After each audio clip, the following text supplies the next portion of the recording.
Welcome to the Other 99% podcast. I'm your host, Lisa Duck, a coffee-loving direct sales enthusiast who's obsessed with a good digital system.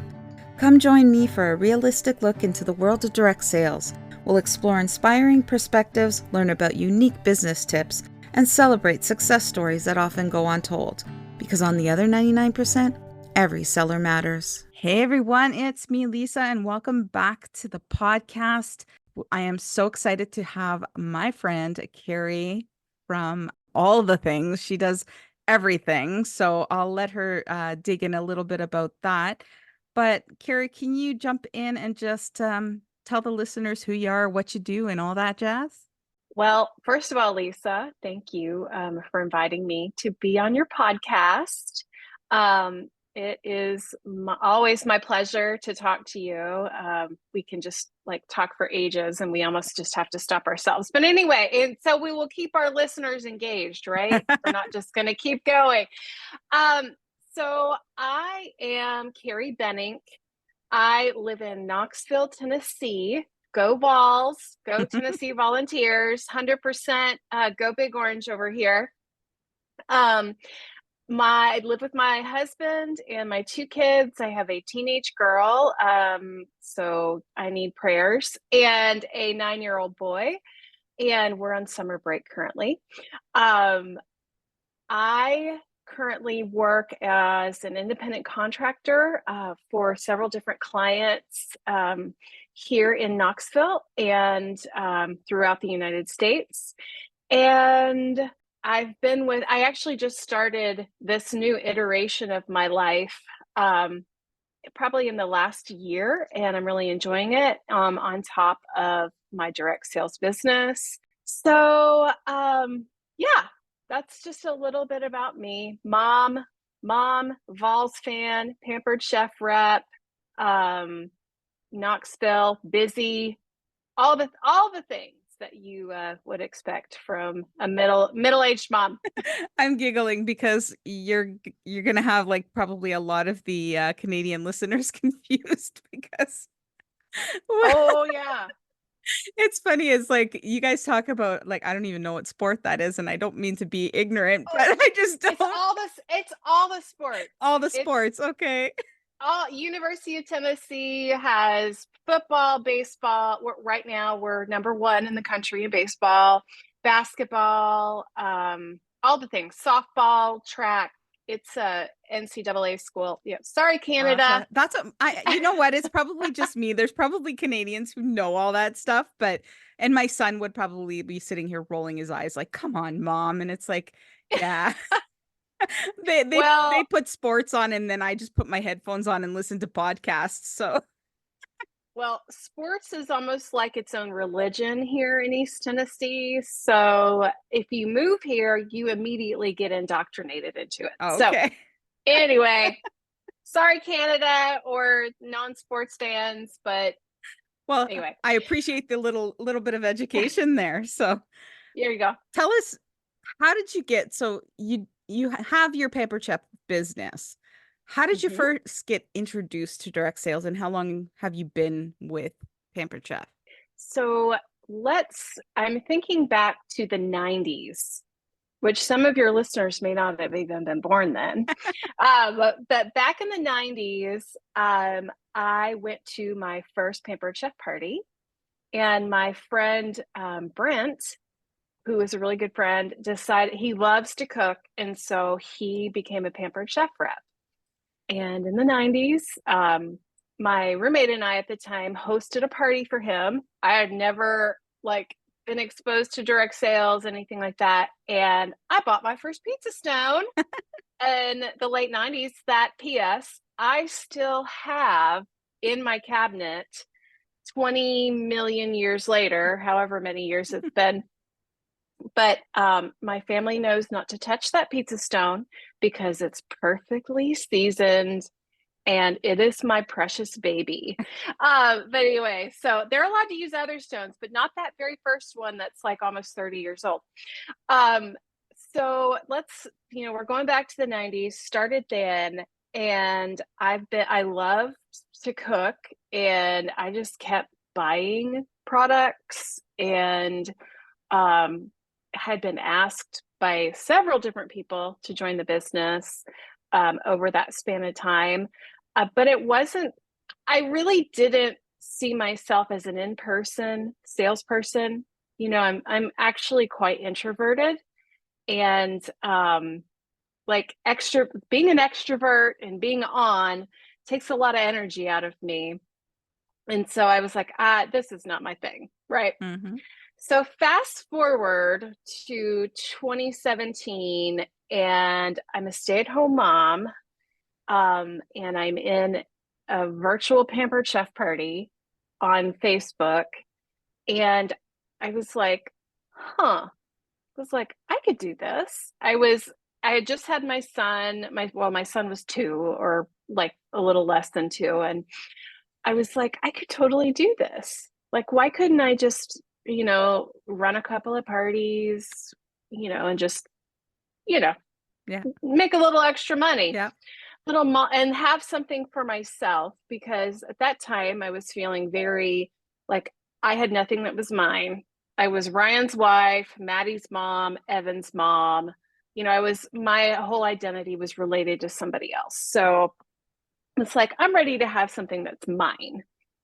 So I signed up on a whim with a consultant that I had worked with for many years. And I think she fell out of her chair when she saw that I signed up. But that was 2017. So I will be actually 1 month from today. This is recording on May 30th. On June 30th, it will be 7 years with Pampered Chef. So what started as like, hey, let's just do a little something for myself, like blew up into this amazing business where I met so many great people, customers, consultants, just people who work in the company. It's been an amazing experience. Obviously, if I've stuck with it for 7 years, Yeah. it's been good. So, and I still love the products. I still love the company. Well, I love the fact that, and I didn't know that you basically started after a virtual encounter, which is kind of cool because our topic for today is a little bit about AI because you and I, it's kind of funny, but we can go back and forth in Facebook Messenger about AI all day long. So I know that Yep. you have, I know that you've dug into AI as much as I have. So let's have a little bit of a conversation. I know that you have some great tips that you're going to share with the listeners about AI. So I'm just going to open up the floor to you. Okay, so let's talk artificial intelligence. And let's just, first of all, put it out there. This is not Skynet. For those of you who are familiar with the Terminator, who were born in the 80s and 90s, or, who are, I guess, not born in the 80s and 90s, but you know what I mean. This is not Skynet. This is a program that has been fed.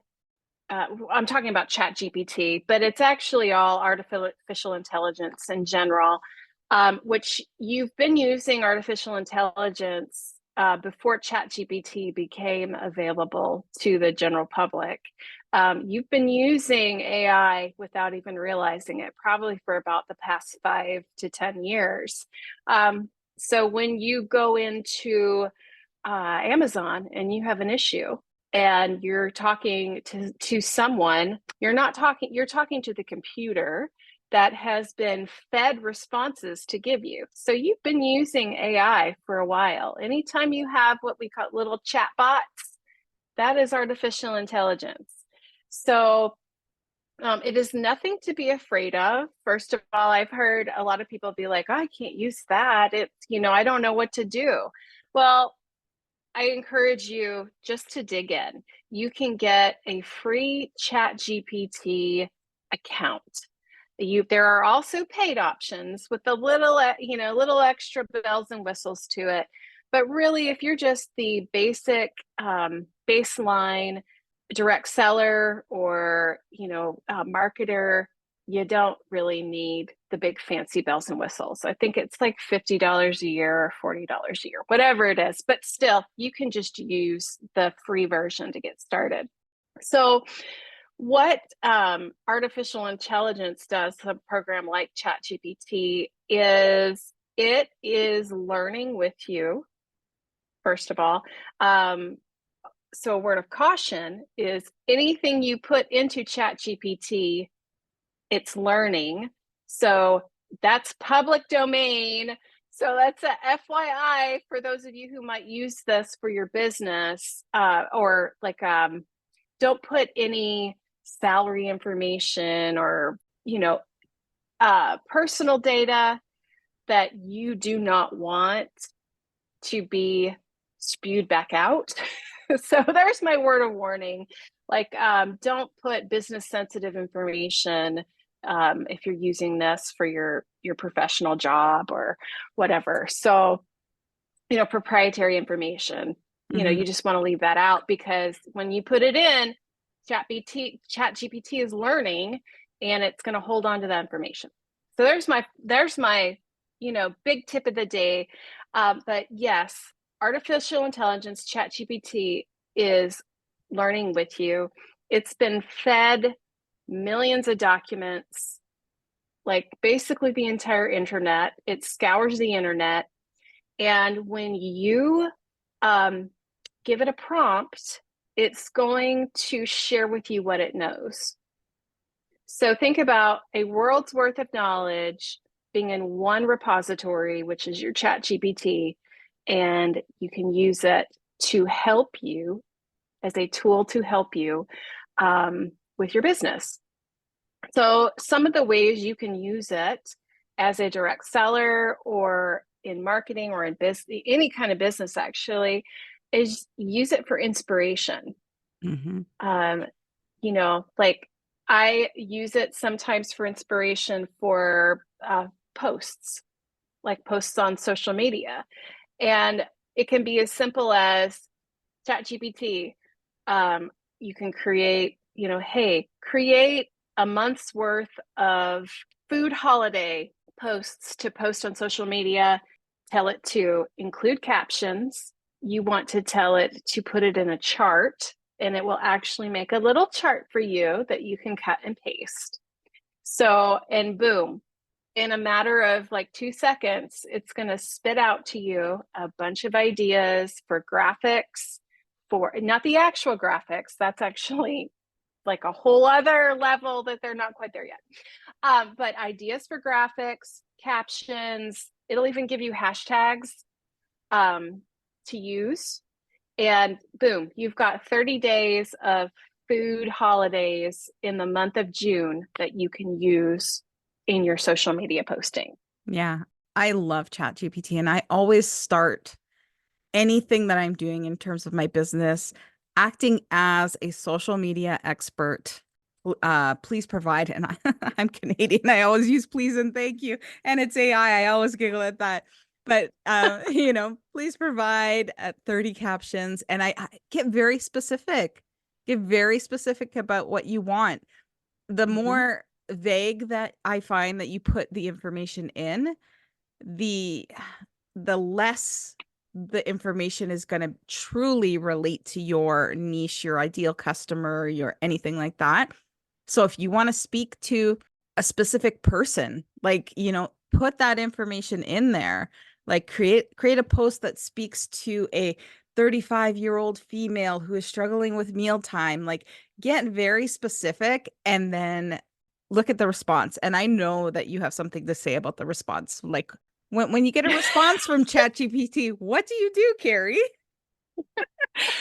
So I am very passionate about this part of utilizing artificial intelligence tools, because like you even have AI now in Canva, and I feel like it's in ClickUp.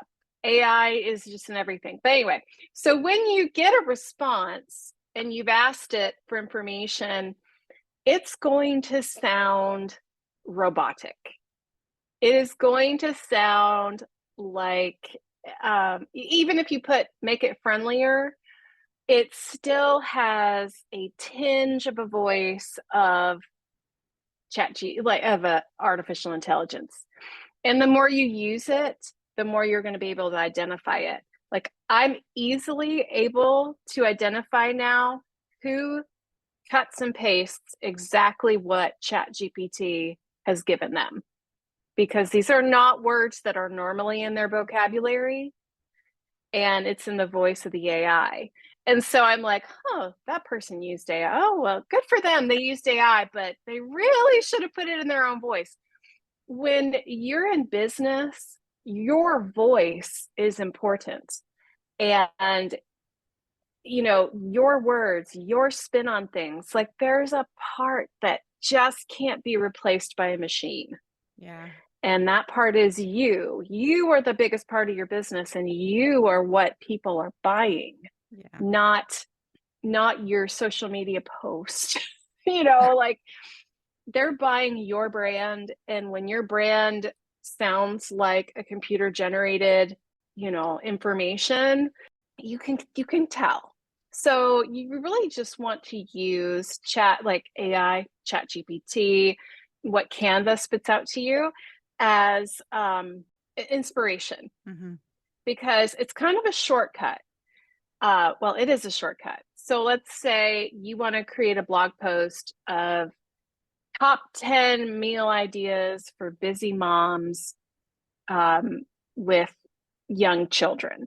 You can put that, you know, hey, ChatGPT, create a blog post of 10 ideas for busy moms who have 30 minutes or less and a limited budget.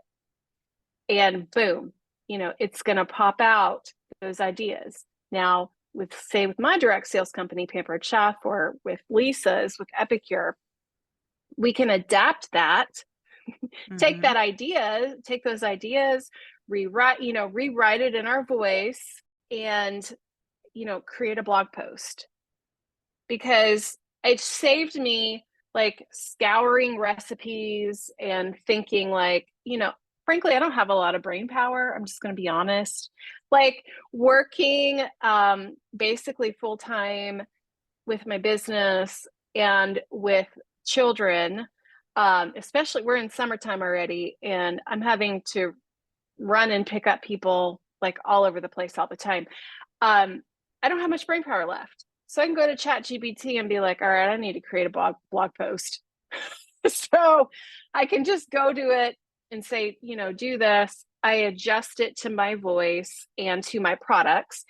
By the way, with ChatGPT or with AI, you can even say, give me the top 10 Pampered Chef recipes for busy moms. Mm-hmm. You could probably even tell it that. Now, it may pop out some really old recipes or things you're just like, where did that come from? Yeah. But like that, you know, it doesn't always get it right, but it gets it good enough Yeah. to what you need. So that is my biggest, most passionate thing about when you utilize AI, is to make sure you don't just cut and paste it. Make it you.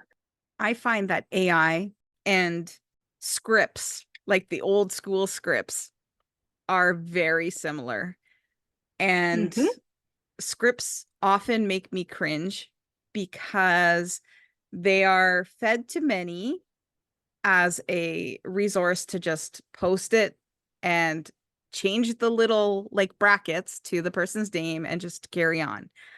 That is the exact same thing as AI. It's like you can tell a script a mile away. You can tell a copy and paste from AI a mile away. So make sure that it sounds like you. It only takes a second to reread it and read it out loud. This is my tip. Read it out loud, because if it doesn't sound natural coming from your mouth, it's not going to sound natural for somebody to read it and believe it came from you. Yeah, there are words that pop out of ChatGPT that I'm like, huh? I mean, you Like probably get this too. enliven, Yeah. Or culinary. I would never use yes, culinary in my posts. Like, culinary, culinary delight. Culinary delight is always comes out of ChatGPT, and I'm like, who in the world says culinary delight? GPT does. And it's like, ChatGPT loves culinary delight. Yeah. And I'm just like, make kitchen magic, or I don't know. They just use so many things that I'm like, who talks like that? So anyway, Yeah. that's just it is a fantastic resource. I use it often, not just social media, blog posts. I use it for proofreading or improving on my writing Mm-hmm. that I've written. So if I've written something and I'm like, that just doesn't sound right, or I'm missing something, I'll be like, I'll cut and paste my paragraph in there, and it's like, proofread and improve this paragraph. Mm-hmm. And it'll shoot something out that is what I wrote, but it fixes it up, Mm-hmm. basically. It polishes it a little bit. And it doesn't necessarily add those words, culinary delight, or anything like that in there, but I use it a lot for proofreading. And I've created quizzes before for social media. I'll say, create a quiz about, July 4th. Well, sorry, Canada, our Our Independence July Day, 1st. Ours is July 1st. So it's the yeah. same. Okay, yeah, Canada Day. Yeah, so like Canada Day, or, hey, come up with a quiz about facts related to Canada Day and Mm-hmm. food. And it'll come up. I mean, I guess I know it's more of a food holiday in the US. It's all about, like, it's always about food in the US. But anyway, um, Ours is more it, about it booze, you know? well, yeah, which is on brand for both countries. Um, but you guys are much nicer. But yes, like, you can create a quiz for social. Quizzes are great for engaging your people, your audience. All right. So we know like you have a lot of knowledge in the direct sales field and business and everything. So I'm just wondering, can you give us one tip that a direct seller should do or could do in 2024 to see success? Well, actually, I kind of have two, um, but they're somewhat interconnected. Is be your authentic self. I feel like sometimes we put on a different persona, or are doing things that are out of our, who we are, for the sake of a sale. But, like, going with the mindset of, I'm here to help people. I authentically want to help you. That speaks, if you believe that, and that's what your goal is, your customer will feel that. If your customer feels like you are desperate for a sale or a party, they will feel that too. So lead with your authentic self, um, and just be helpful to people. The other tip is, talk to people like a human, which is part of being authentic. You know, like, how can you help them? So they're interested in a pan. Like, I need a skillet. Oh, well, start asking questions and be curious. Well, what do you use your skillet for? Oh, you're single, you cook for one. Okay, well, you don't need a ginormous, like, 5-quart skillet. You need just a small 8-inch. You're just authentically helping them, and they're going to feel it, and they're going to feel special. And that's what somebody wants in their buying experience when they spend money with you.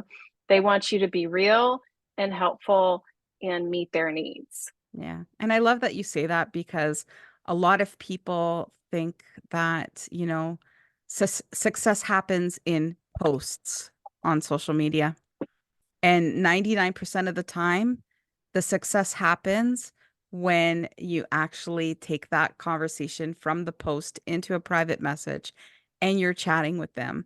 So chances are, if you're someone looking in, say, on an upline or a sideline that's having super success with the business, you're not seeing what is actually making them successful because that is happening in private.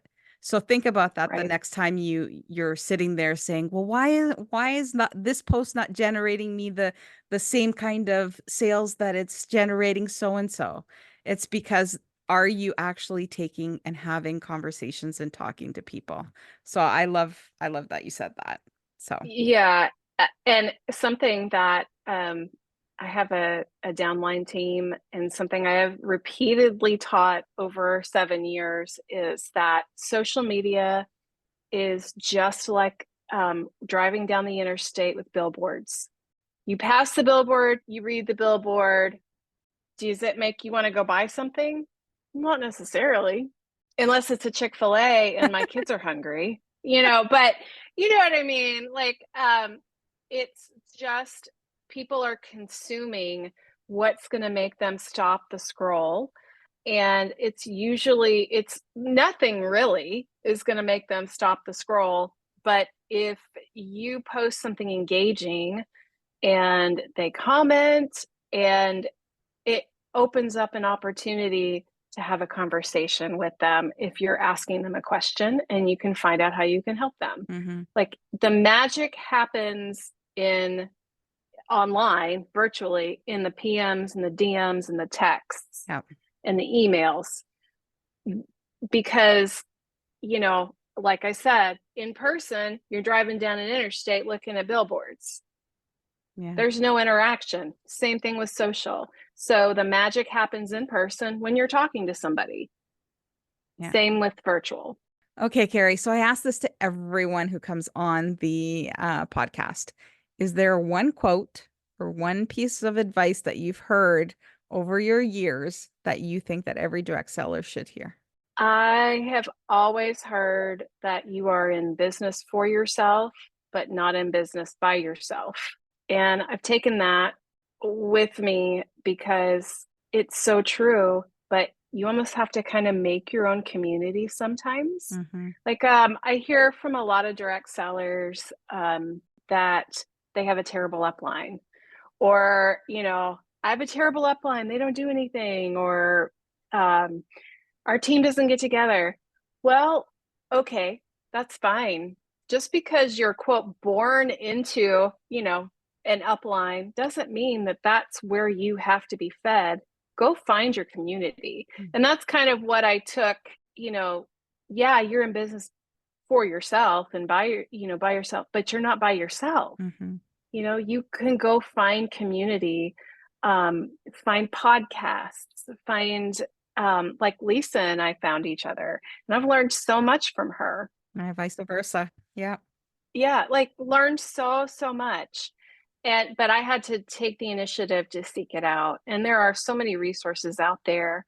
In fact, one of the companies I work with is actually one of said resources. And I actually encourage people to get outside of their direct sales company and talk to other direct sellers and see what they're doing, because every business it's baseline the same. You have the same goal to, make sales, grow, etc. But at the end of the day, you all have different ideas. And, like, there's just so much wealth in being in business with other people and with community. Yeah, So, yeah. for sure. Well, I just want to thank you so much for joining us today, Kerry. And I know that the listeners are going to have a lot to take away, and I'm sure they're going to get a couple chuckles too along the way. But that is us when you put us together in one space. Yes. So anyway, Sorry, guys.